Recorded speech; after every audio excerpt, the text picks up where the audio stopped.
श्री कृष्ण, राधे राधे, श्री हरिदास। और यहाँ बैठे हमारे प्यारे कन्हैया, और यहाँ बैठी है हमारी प्यारी श्यामा, और यहाँ बैठी है हमारी प्यारी प्रियाजू।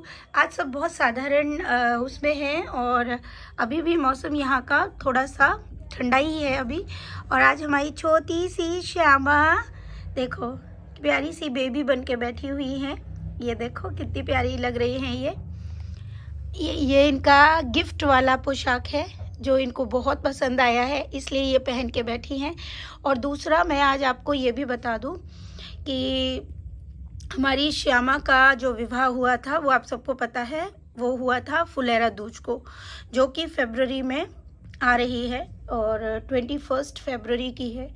तो उनकी शादी की सालगिरह है, लेकिन है तो सालगिरह, लेकिन गठबंधन जो है हम कराने की सोच रहे हैं। लेकिन हमारी लाडो का कहना यह है कि मेरा विवाह प्रियाजू की तरह नहीं हुआ है। देखिए, दोनों ही लाडली एक ही हैं, लेकिन भाव भाव का फर्क रहता है। प्रभु भी मनुष्य के साथ वैसा ही रहते हैं, वैसे ही भाव में रहते हैं जैसा हम सोचते या चाहते हैं या जैसा प्रेम करते हैं।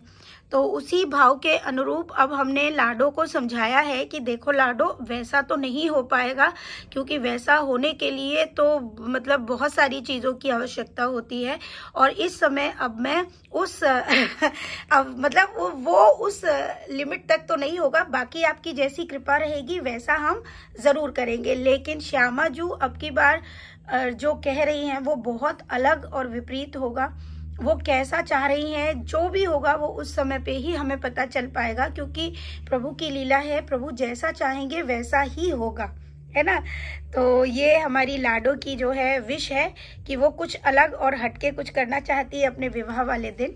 तो हम भी सोच रहे हैं कि उस दिन या एक दिन 2 दिन कुछ ऐसा हो जो बहुत अच्छा हो और जो हम करने में सक्षम हो, मतलब हमारे हाथ में भी वो हो, क्योंकि हर प्रभु के हर कार्य को करने के लिए भक्त का उतना सक्षम होना जरूरी है। अब जैसा प्रभु सक्षम बनाएंगे वैसा हम करेंगे, ये तो प्रभु को भी पता है।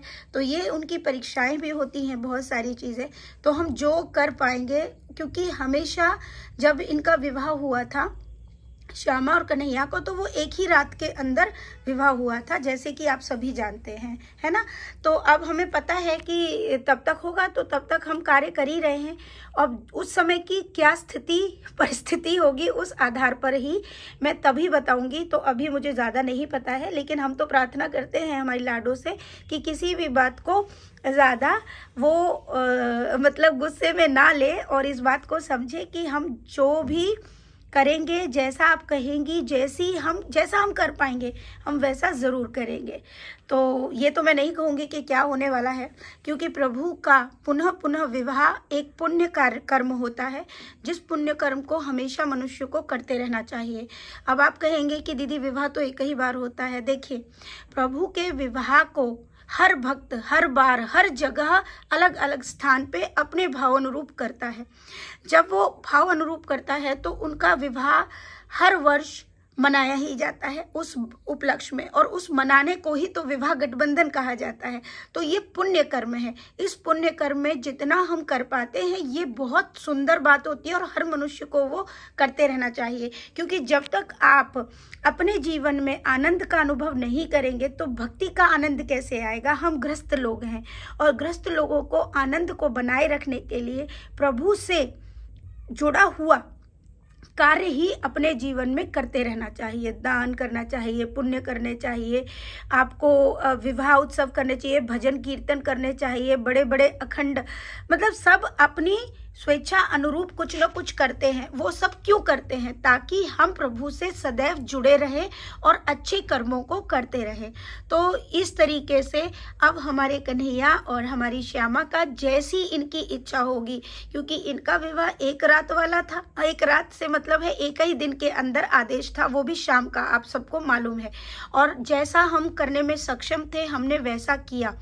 इस बार भी जैसी इनकी इच्छा होगी, क्योंकि अभी तो सिर्फ भाव का खेल चल रहा है, और जिस दिन वो साक्षात ऐसी कोई लीला या प्रभु कोई आदेश देते हैं उस अनुरूप ही हमारे घर के कार्य चलते हैं। जैसा प्रभु करते हैं ये सत्य है, और जैसा वो कहेंगे हम वैसा ही करेंगे। लेकिन हाँ, इस बार पता नहीं क्यों लग रहा है कुछ अलग, थोड़ा सा तो होगा ही, लेकिन आनंद आएगा जो भी होगा। और इसी आनंद में तो हम जीवन जी पा रहे हैं, क्योंकि जीवन जीने के लिए एक नया आनंद आपके जीवन में सदैव बना रहना चाहिए, है ना।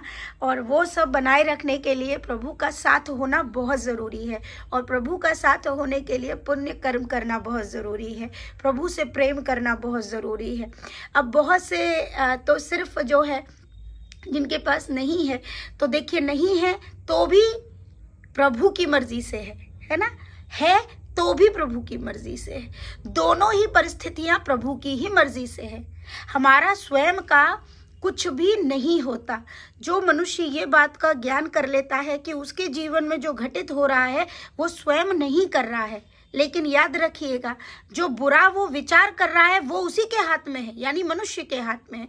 लेकिन जितना भी अच्छा घटित हो रहा है या जैसे भी अच्छे कर्म वो कर रहा है वो भी वो स्वयं नहीं कर रहा है, प्रभु की आज्ञा अनुरूप ही वो हो रहा है ना।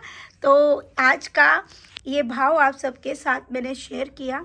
साथ ही साथ मैं आप सबको ये भी बताऊंगी कि मेरे पास एक प्रश्न आ रहा था कि दी हम लाला लाली को कैसे चमका के रख सकते हैं। तो मैंने आप सबको बताया भी था, इसके लिए आपको सिर्फ और सिर्फ चंदन का ही इस्तेमाल करना चाहिए। बहुत सारे भक्त पता नहीं ये क्या क्या मार्केट में अवेलेबल चीज़ें हैं, अलग अलग चंदन आ गए कि भाई इससे स्नान कराओ, उससे स्नान कराओ। तो इस बात को आप समझ लीजिए कि उन सब में केमिकल्स हैं, और केमिकल्स को अगर आप इस्तेमाल करेंगे तो वो आज तो आपके सफ़ेद हो जाएंगे। लाइक पीताम्बरी से भी लोग प्रभु को स्नान करा रहे हैं, घिस रहे हैं, दिखा रहे हैं, कुछ ये सब नहीं करना है। कृपया आप चंदन का ही, प्योर चंदन का इस्तेमाल करें, प्योर चंदन से ही बनाएं। गुलाब की पत्तियों का भी इस्तेमाल आप कर सकते हैं। इसी प्रकार अगर आप करेंगे तो परमानेंट प्रभु आपके इसी प्रकार बहुत सुंदर स्वरूप में रहेंगे। लेकिन अगर आप मार्केट से लाई हुई इस तरह की अजीबोगरीब इत्रों का इस्तेमाल करेंगे, कोई भी कह रहा है ये ओरिजिनल इत्र है या ये इस बात का विशेष ध्यान रखिए। ओरिजिनल इत्र की पहचान होती है, वो मैंने आप सबको बताया भी था। खैर कि उसको हम पलकों के ऊपर लगा के देखते हैं, अगर आपको जलन हो रही है तो आप उसका इस्तेमाल ना करें। और जिनका जो भी आप लड्डू गोपाल या जिनकी सेवा करते हैं उनके श्रृंगार पर इत्र का इस्तेमाल नहीं होता है, याद रखिए। इत्र सेवा के लिए भी आपको चरणों का इस्तेमाल करना पड़ता है। बहुत सारी ऐसी बातें होती हैं जिनका हमें विशेष ध्यान रखना चाहिए। और सदैव आप चाहते हैं कि आपके लाला लाली सदैव बहुत ही सुंदर स्वरूप में रहें, तो आपकी सेवा भी उस भाव की होनी चाहिए। ये नहीं कि बस आपको चमकाने से मतलब है और रख दिया, रगड़ दिया, नहीं, ये रगड़ना नहीं है। वो बहुत कोमल होते हैं, तो आपको वैसे ही उनको स्नान से लेकर सारी चीज़ें करवानी होती है। उसी प्रकार आपको और भी चीज़ें अर्पण करनी होती है। अब मैं देख रही हूँ कि बहुत सारे भक्तों ने मुझे मैसेज डाले हैं कि उनके लाला लाली को क्षति पहुंची है, या उन्होंने जहाँ से भी ऑनलाइन लाला लाली को मिला है तो उनके घर पर जब वो पहुँचे हैं तो वो क्षतिग्रस्त अवस्था में पहुँचे हुए हैं। तो देखिए इस बात के लिए भी मैं क्या बोलूँ, मैंने पहले ही कहा कि आप जिस भाव से प्रभु को बुला रहे हैं उस भाव को एक मार्केट से और एक भाव के द्वारा प्रभु को प्राप्त करना, दोनों में ही अंतर होता है। इस बात को समझिए, ठीक है, उस बात को विशेष समझिए। आपके यहाँ मैं नॉनवेज के लिए बार बार बोलती हूँ कि बहुत से भक्त बोलते हैं कि दी हमारे यहाँ नॉनवेज यूज़ होता है और हम भी खा लेते हैं और सेवा भी करते हैं। देखिए इस तरह की गलतियाँ मत करिए, कृपया करके हाथ जोड़ के प्रार्थना करती हूँ, क्योंकि जहाँ प्रभु हैं वहाँ नॉनवेज, अंडा और ये सब का इस्तेमाल नहीं करना चाहिए। समझिए, आप इस बात को बिल्कुल समझ लीजिए। वहाँ पर आप मानसिक सेवाएं करिए। अगर आपके घर में आप नहीं खाते हैं तो ये बहुत अच्छी बात है, और आपके घर में कोई और खाता है उनको खाने दीजिए। लेकिन अब आप अगर प्रभु की सेवा फिर भी उस घर में करना चाहते हैं तो आपको उनके लिए एक अलग स्थान ही बनाना चाहिए, अलग स्थान होना चाहिए।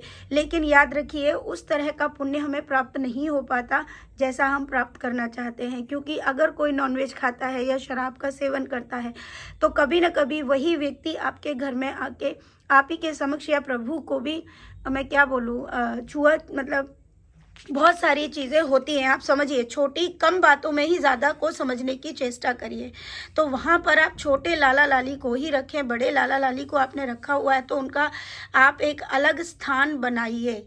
आपके कारण प्रभु को कष्ट नहीं दे होना चाहिए। अगर प्रभु को कष्ट हो रहा है और हम वो चीज़ करना चाहते हैं तो यकीन मानिए हमें उसके बदले में हमेशा हमेशा जो हम चाह रहे हैं वो प्राप्त नहीं होता, सब उल्टा ही प्राप्त होता है। तो मैं ये नहीं कहती कि जिनके यहाँ नॉनवेज का इस्तेमाल है वो सेवा ना करें, सेवा करें, लेकिन पूर्णतः आप अलग रखिए, अलग करिए सारी चीज़ें। विशेषकर और राधा रानी जी को तो बिल्कुल भैया मैं क्या बताऊं, उनकी सेवा तो बहुत बहुत पवित्र मानी गई है। तो उस बात का तो आपको बहुत ज़्यादा ध्यान रखना चाहिए, ठीक है। और जिनके यहाँ भी है आप एक अलग रूम या अलग जगह स्थान बनाइए, इन चीज़ों से उनको दूर रखिए, ठीक है। अब जैसे बहुत सारे हमारे पास प्रश्न बहुत सारे आते हैं, तो मैं छोटी ही कम बातों में ही आपको बहुत स्पष्टता से कहना चाहती हूँ। प्रभु बालक हैं हमारे, बिल्कुल सत्य है, हम कुछ भी उनको खिला पिला रहे हैं, चलो वहाँ तक भी ठीक है, लेकिन ऐसी त्रुटियाँ मत करिए जो राक्षसी प्रवृत्ति की है, ठीक है। उनको करना तो आपके लिए, देखिए प्रभु तो क्षमा करेंगे, वो तो दया निधि है, करुणा निधि है, लेकिन बहुत सारी चीज़ें हैं, बहुत सारी शक्तियाँ हैं जो फिर आपके जीवन को प्रभावित कर सकती हैं। इस बात का विशेष ध्यान दें, तो ऐसी त्रुटियाँ ना किया करें, ठीक है। तो ये सिर्फ आज के लिए, आप सबके लिए, और खूब सारा प्रेम आप सबके लिए।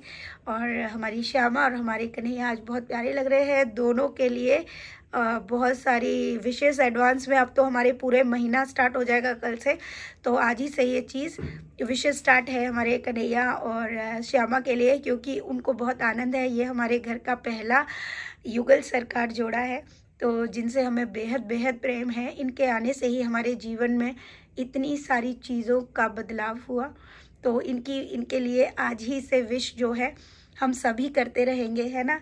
तो खूब सारी शुभकामनाओं के साथ प्रभु ऐसा ही जीवन सबको प्राप्त करवाए, लेकिन मेहनत और कर्म हर व्यक्ति को करना होगा। कोई भी सफलता या कोई भी चीज़ बिना मेहनत के किसी भी मनुष्य को आज तक प्राप्त नहीं हुई है, वो सब कर्म प्रधान ही रही हैं। कृपा प्रभु की रही है साथ में, लेकिन प्रभु की कृपा भी तभी प्राप्त होती है जब हम उस भाव से प्रभु को भजते हैं, है ना। तो खूब सारा प्रेम, राधे राधे, श्री हरिदास।